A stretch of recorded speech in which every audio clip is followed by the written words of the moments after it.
తెలియదు నాకు. నేను ఎందుకు ఇప్పియాలి మేడం మా పిల్లవాడికి అన్నాను. దేవికా మేడాన్ని అడిగినాను, బాలగీతమ్మ మేడాన్ని అడిగినాను, ఇక్కడ ఉన్న షాజహాన్ మేడాన్ని కూడా అడిగినాను. అంటే దీనివల్ల ఇట్లాంటి లాభాలు ఉంటాయి. లాభాల సంగతి ఇచ్చిపెడితే ముందు పిల్లవాడు చదవగలుగుతాడా లేదా మేడం, ముందు వాడు చదవగలుగుతాడంటేనే నేను బుక్స్ ఇప్పిస్తాను, లేదంటే ఇప్పియను అని చెప్పినాను.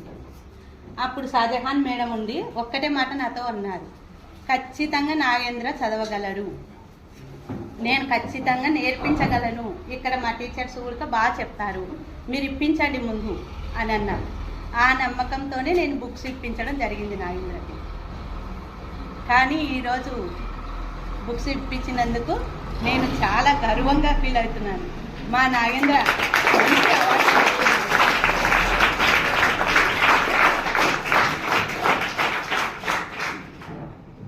ఆ రోజు నేను ఎందుకు ఇప్పించాలి, ఎందుకు డబ్బు ఖర్చు పెట్టాలి, అనవసరం అనుకున్నాను.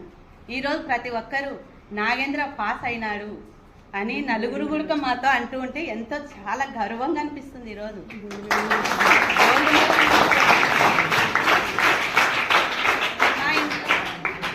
మా కుటుంబంలో చదువుకున్న వాళ్ళు ఎవరూ లేరు, నేను కూడా చదువుకోలేదు. నేను 6th క్లాస్ వరకే చదువుకున్నాను. అప్పట్లో గవర్నమెంట్ స్కూల్లోనే చదువుకున్నాను నేను. అందుకని చదువు యొక్క విలువ నాకు కూడా తెలియదు పెద్దగా. ఈరోజు మా నాగేంద్ర ద్వారా కోరిక నాకైతే నెరవేరింది.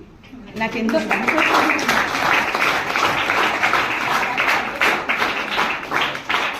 ఇలాగే టీచర్స్ సహకారం చక్కగా ఉండాలని నేను కోరుకుంటున్నాను. వాళ్ళు ఖచ్చితంగా వాళ్ళు ఇంప్రూవ్ చేస్తారు, పిల్లలు బాగుండాలి.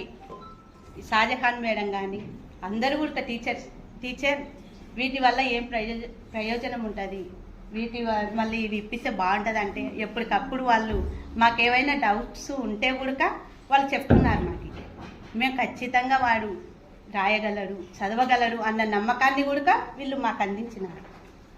మా నమ్మకాన్ని నాగేంద్ర నిలబెట్టినాడు. ఈరోజు నాకు ఎంతో సంతోషంగా ఉంది.